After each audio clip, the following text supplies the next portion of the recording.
हाँ भाई आगे।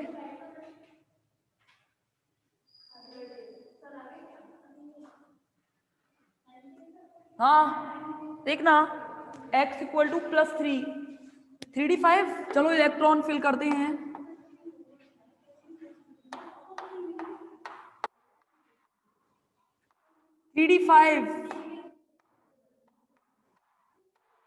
ये एग्जाम्पल पर्सनली मैंने इसलिए कराया है, उसका रीजन है पता है, मैं अभी बताती हूँ, 2 मिनट रुकना। देखो भाई 3d5 इसका इलेक्ट्रॉनिक कॉन्फ़िगरेशन हो गया। अब डिपेंड करेगा लिगेंड कैसा है, प्रबल है या दुर्बल है। लिगेंड जो है वो है स्ट्रॉन्ग लिगेंड। कैसा लिगेंड है? Strong ligand. इलेक्ट्रॉन्स का कराएगी पेयरिंग। देखो भाई कैसे, इलेक्ट्रॉन का पेयर कराओ दो, ठीक है। यहां से मैंने क्या बोला था, जितने जितने समन्वय संख्या होगी, कोऑर्डिनेशन नंबर जितना होगा, ये धातु उतने ही रिक्त कक्षक उपलब्ध करवाएगी। यानी कि यहाँ कितने 6, देखो 2 यहां से, 1 यहां से और 3 यहां से। संकरण तो सही है, कोई दिक्कत नहीं है। अब देखना एक बार, आपको ध्यान हो जब मैं आपको डी ब्लॉक एलिमेंट्स यानी कि यूनिट फर्स्ट में करवा रही थी ये संकरण, तो मैंने कहा था कि आपको जहां भी प्रबल लिगेंड मिले बिना देखे प्रतिचुंबकीय कर देना। पर नहीं, यहां ये एग्जाम्पल देखो, मतलब इस एग्जाम्पल ने ये बताया है कि बिना सॉल्व किए आप किसी भी चीज का आंसर नहीं लिख सकते। देखो है तो स्ट्रॉन्ग लिगेंड, पर इलेक्ट्रॉन की प्रेजेंस एक होने की वजह से ये है अनुचुंबकीय।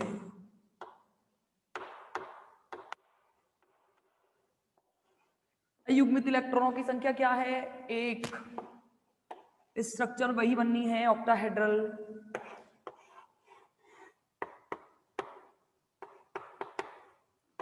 चार तो अच्छा, मैंने एक चीज बताना भूल गई आपको, इस पूरे पर चार्ज लगाना नहीं भूलिएगा, ठीक है। इस तरीके से ये ध्यान रखना, बिना देखे करने की कोशिश मत करना। बिना देखे करने की कोशिश में गलतियां हो जाती हैं। आप अपने हाथ से एक बार सॉल्व करके जरूर देखें कि क्या आएगा, संकरण अनुचुंबकीय है या प्रतिचुंबकीय है, ठीक है। ये तो एग्जाम्पल रहे ऑक्टाहेड्रल के, कर लोगे अब, कोई डाउट? अच्छा आप देखना, अब जो मैं एग्जाम्पल करवा रही हूं वो करा रही हूं स्क्वायर प्लेनर, जिसकी शेप होगी वर्गाकार समतलीय। वर्गाकार समतलीय के लिए एग्जाम्पल देखना, मैं एग्जाम्पल लिख रही हूं एक NH3 का होल 4+2। आपके दिमाग में आ रहा होगा कि मैडम यहां पे 4 समन्वय संख्या कितनी है? हाँ, प्रबल लिगेंड फिर भी अनुचुंबकीय है। कारण क्या है? देख लिया ना, देखा ना। एक मैंने कोई अपनी तरफ से प्रूफ थोड़ी ना किया है, मैंने अपनी तरफ से थोड़ी कह दिया कोई चीज, मैंने प्रूफ करके दिखाया आपको। वहां पे एक इलेक्ट्रॉन अकेला मिल रहा था, एक इलेक्ट्रॉन अकेला मिल रहा था, तो ऑब्वियस सी बात है अनुचुंबकीय है। ये चीज ध्यान रखना, पेपर में जल्दबाजी मत करना। वो एग्जाम्पल इसीलिए कंफ्यूज करने के लिए ये वाला एग्जाम्पल बहुत देता है। हेक्सासाइनो क्या था, कौन सा एग्जाम्पल था? हेक्सासाइनो फेरेट, हाँ हेक्सासाइनो फेरेट आयन, ये था ना। ये वाले एग्जाम्पल को इसलिए पूछता है वो, आप क्या करते हैं, बहुत इंटेलिजेंट और टैलेंटेड होते हो, ये देख के कि फटाफट टाइम वेस्ट ना हो, प्रबल लिगेंड देखा तुरंत की तुरंत कर दिया कि ये प्रतिचुंबकीय होगा, डाईमैग्नेटिक। आपने सॉल्व नहीं किया उसे, बिना सॉल्व किए सॉल्व मत कीजिएगा, ध्यान रखना गलतियां हो जाएंगी, नंबर कट जाएंगे, ठीक है। अब देखो ये वाली चीज देखो फटाफट, बिल्कुल सेम वही, x+0 बराबर +2, x बराबर +2। निकिल पर ऑक्सीडेशन स्टेट आई +2। निकिल की 3d8 4s2, 2 इलेक्ट्रॉन बिल्कुल बाहर निकलेंगे। 3d8 4s2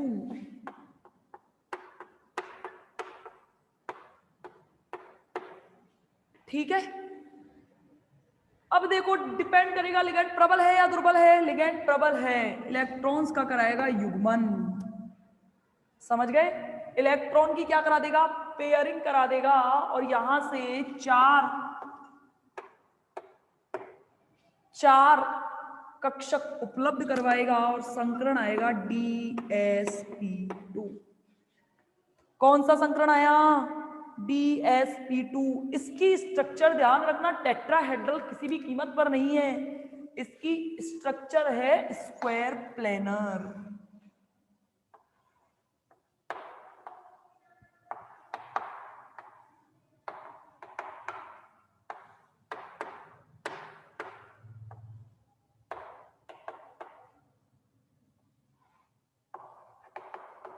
कैसी स्ट्रक्चर है, स्क्वायर प्लेनर। ठीक है, एक एग्जांपल मुझे इसका करवाना था कि स्क्वायर प्लेनर का बताओ फटाफट, अनुचुंबकीय है या प्रतिचुंबकीय है,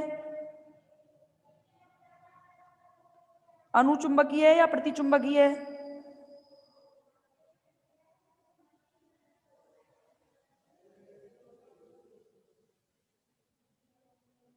इट इज प्रतिचुंबकीय। ठीक है, कैसा, प्रतिचुंबकीय अयुग्मित इलेक्ट्रॉनों की संख्या 0। ठीक है, इसके बाद हम अगला एग्जांपल बात कर रहे हैं टेट्राहेड्रल के एग्जांपल्स की, जिनकी स्ट्रक्चर चतुष्फलकीय होगी। तीन ही स्ट्रक्चर पढ़नी होती है हमें। एक तो पढ़नी होती है स्क्वायर प्लेनर, देखो जब समन्वयी संख्या 4 हो तब दो स्ट्रक्चर बनती हैं। एक तो बनती है अभी हम जब प्रकाशिक समावृतता की ओर चलेंगे तब हम देखेंगे, वहां पे देखो दो प्रकार की बनती हैं। पहला तो है वर्गाकार समतली और दूसरा है टेट्राहेड्रल।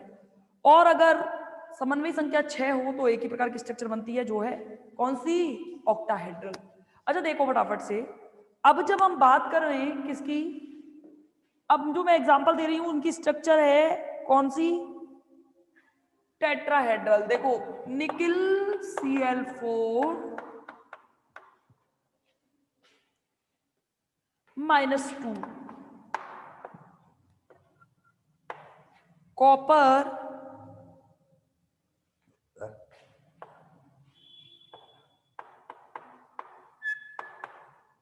दोनों में फटाफट संकरण निकाल के बताएं मुझे, दोनों में फटाफट हाइब्रिडाइजेशन निकाल के बताएं।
क्या निकाला, sp3। दूसरे वाले का क्या निकला है, मैं निकाल दूं फटाफट फटाफट। निकिल की क्या आएगी, +2 आएगी, 3d8 4s2, electronic configuration 3d8, 1 2 3 4 5 6 7 8। Obvious सी बात है अयुग्मित इलेक्ट्रॉन है, हम करा नहीं सकते पेयरिंग। कितने कक्षक उपलब्ध करवाएगा, 4 करवाएगा, 4 ये रहे sp3। अयुग्मित इलेक्ट्रॉनों की संख्या 2, अनुचुंबकीय प्रवृत्ति का रहेगा।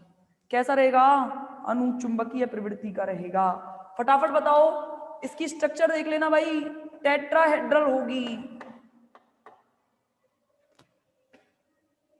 टेट्राहेड्रल स्ट्रक्चर देखो कैसी बनती है, ये Cl ऊपर, 4 फलक बनाने हैं, कैसे भी बना दो। ठीक है, ये 4 फलक बन गए देखो।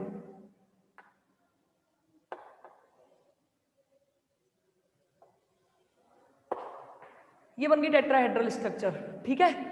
और इस पर पूरे पर चार्ज लगाना बिल्कुल मत भूलना, नहीं तो गलत हो जाएगा। दूसरे वाले का निकालो फटाफट। अनुचुंबकीय है या प्रतिचुंबकीय है, ये बताओ। अनुचुंबकीय है या प्रतिचुंबकीय है दूसरा वाला? ये एग्जाम्पल रहा टेट्राक्लोरोनिकिलेट, दोनों ही ऋणायन हैं। एट लगेगी ध्वनि, नामकरण में तो कोई दिक्कत होनी नहीं चाहिए। अनुचुंबकीय है। कॉपर 3D9 4s2, लेकिन इसका इलेक्ट्रॉनिक कॉन्फ़िगरेशन होगा 3D10 4s1, ठीक है। 3D10 4s1 में यहां से 2 इलेक्ट्रॉन बाहर निकलेंगे तो ये इलेक्ट्रॉनिक कॉन्फ़िगरेशन हो जाएगा 3D9। कैसा भी लिख लो, 4s2 वाला भी लिखोगे तो भी 3D9 आएगा, ये कंफर्म है, ठीक है। 3D9 4s1, 1 2 3 4 5 6 7 8 और 9, ठीक है। यहां से कितने कक्षक उपलब्ध करवानी चाहिए इसको? 4 करवाने चाहिए। हाइब्रिडाइजेशन होगा sp3, क्या होगा? हाइब्रिडाइजेशन होगा sp3, स्ट्रक्चर होगी टेट्राहेड्रल, प्रवृत्ति होगी अनुचुंबकीय,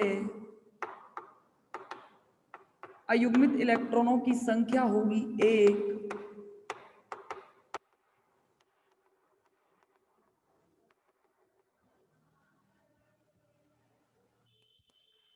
ठीक है।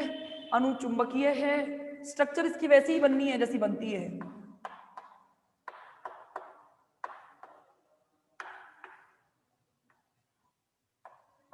बायोलॉजी वाले बच्चों के स्ट्रक्चर्स बहुत अच्छे बनते हैं, मैथ वाले बच्चों को कहाँ आता है बनाना। मैथ वाले बच्चे ऐसे होते हैं भाई, फटाफट बस क्वेश्चन करवा ले।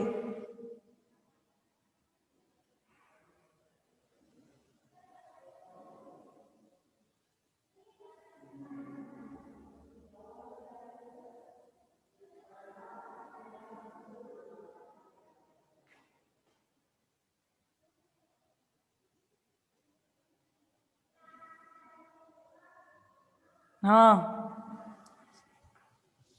समझ गए, मिटा दूं? ये तो है आपके बीबीटी संयोजकता बंध सिद्धांत। ध्यान रखना एक क्वेश्चन जरूर आना है यहां भी और कंपटीशन पेपर्स में भी। संकरण निकालने के लिए हर साल क्वेश्चन आता है। चलो देखें बीबीटी की लिमिटेशंस।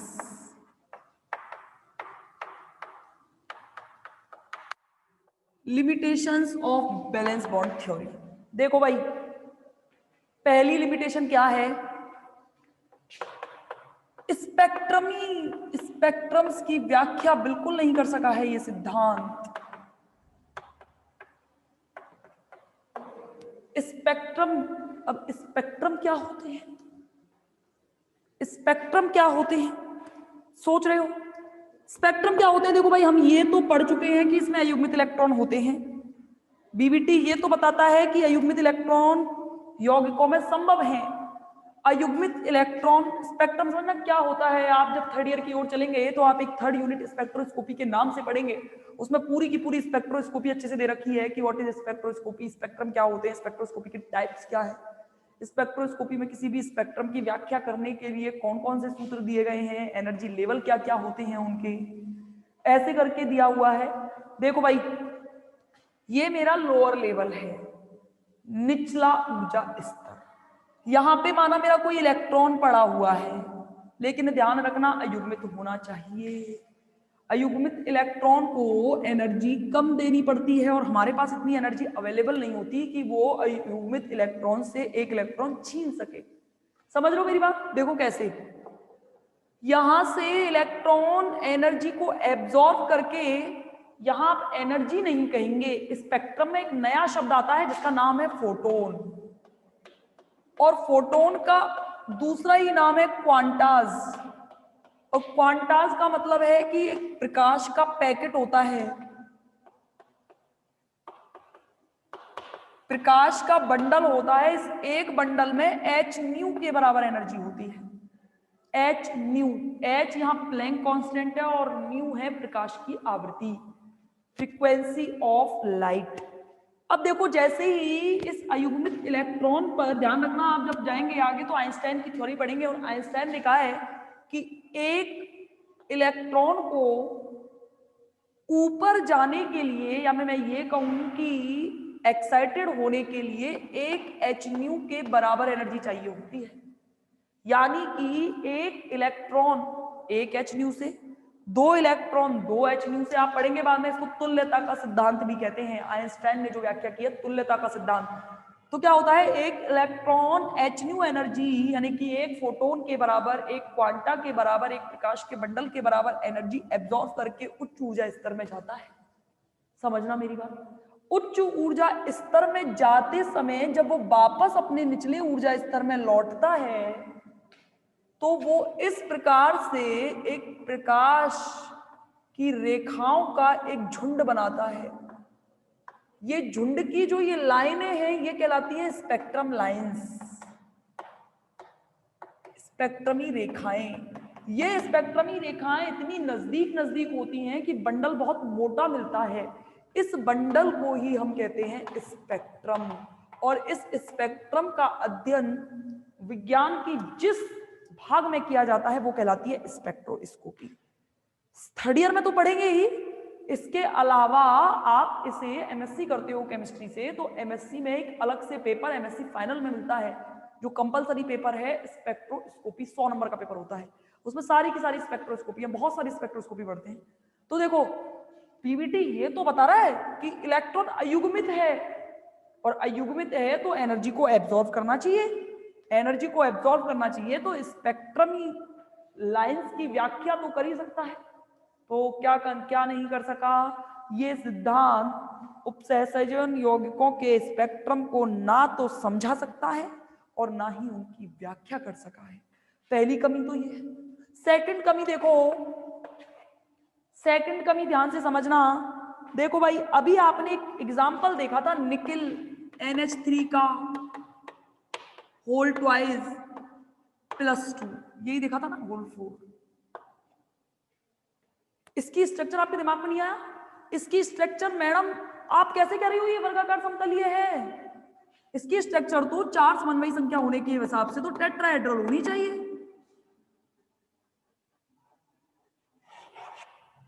होनी चाहिए नहीं होनी चाहिए? आपने एक स्पेसिफाई एग्जांपल निकाला, उसमें आपने समन्वयी संख्या 4 रखी और आपने कह दिया कि ये स्क्वायर प्लेन स्ट्रक्चर है, हमें कैसे याद रहेगा? यही तो ये कमी है इसकी, कि संयोजकता बंध सिद्धांत ठीक है ये बता सका कि अनुचुंबकीय है या प्रतिचुंबकीय है, लेकिन ऐसे यौगिकों की व्याख्या क्यों नहीं कर सका जिसमें समन्वय संख्या तो 4 है। स्ट्रक्चर जब देखी गई एक्स किरण विवर्तन के द्वारा, आपको पता होगा, आपने फर्स्ट ईयर में पढ़ा होगा, एक्स किरण विवर्तन आप पढ़ के आए हो। एक्स किरण विवर्तन ब्रेक समीकरण जो क्रिस्टल की संरचना समझाने के लिए दिया गया था, ND equal to 2D equal to sorry क्या है 2D sine theta equal to n lambda करके है ना एक, उसके द्वारा हम क्रिस्टल की स्ट्रक्चर समझाते हैं, वो एक्स किरण विवर्तन के द्वारा समझाया गया है, सॉलिड स्टेट में आप पढ़ के आए हो। अब देखो ठीक है ये फिर टेट्राहेड्रल होना चाहिए, लेकिन एक्स किरण विवर्तन से जब निकाला गया तो ये इसकी स्ट्रक्चर निकली स्क्वायर प्लेनर। फिर ये कैसे इसमें इतना वेरिएशन आ रहा है, इसकी व्याख्या कौन नहीं कर सका? इसकी व्याख्या बैलेंस बॉन्ड थ्योरी नहीं कर सकी। और क्या है, चलो इसके बारे में कल चर्चा करेंगे अच्छे से, टाइम हो चुका है, टाइम लगेगा, इसके बारे में कल चर्चा करेंगे। समावयवता पढ़ानी है, और एक वो जो आपकी लिगेंड समावयवता बहुलकीकरण समावयवता है, उसके एग्जांपल्स कुछ और दूंगी मैं, उन एग्जांपल से हम अच्छे से समझेंगे कि बहुलकीकरण समावयवता होती क्या है। ठीक है, ये एग्जांपल कल मैं कह रही थी ना, कल बता देना, मुझे याद भी नहीं दिलाया, अब याद आया है मुझे। ठीक है, तो ये समावयवता कल खत्म करते हुए एक टॉपिक और आई थिंक रह गया है कीलेट से रिलेटेड, और वो कीलेट वाला टॉपिक खत्म होते ही ये यूनिट भी खत्म हो जाएगी, फिर चलेंगे लैंथेनाइड की ओर, लैंथेनाइड एक्टिनाइड की ओर। बड़ी इंटरेस्टिंग यूनिट है लैंथेनाइड एक्टिनाइड। इसके बाद में जो लास्ट बचेगी आपकी वो है ऑक्सीडेशन रिडक्शन, और एक है acid and base and non aqueous solvent. ठीक है, इनके बारे में हम चर्चा करेंगे कल की क्लास में। Thank you so much.